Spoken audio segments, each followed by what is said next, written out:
This P0155 repairing video is dedicated to Toyota's drivers.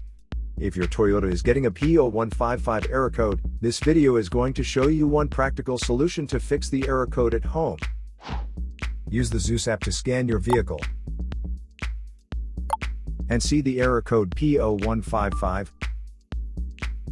It indicates that the engine control module has tested the oxygen sensor heater circuit and detects a problem with the Bank 2 Sensor 1 oxygen sensor heater circuit. Here are one of the most practical solutions to fix Toyota's P0155 error code. Method A, the oxygen sensor. This oxygen sensor is located right before the catalytic converter. Bank 2 is on the side with the cylinder number 2.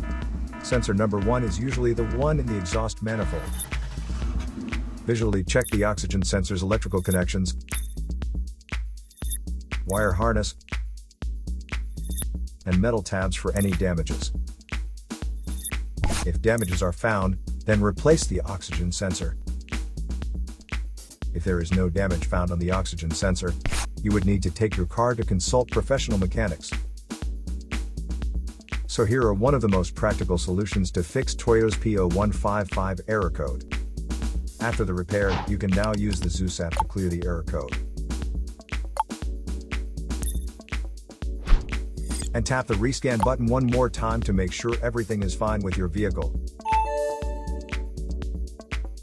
To save more money on car expenses, claim a free engine code scanner at the description link below, or check out the video here for more info. You're also welcome to leave comments below. Our mechanic professionals will answer them shortly. Don't forget to like and subscribe to our channel. Thanks again for watching this video.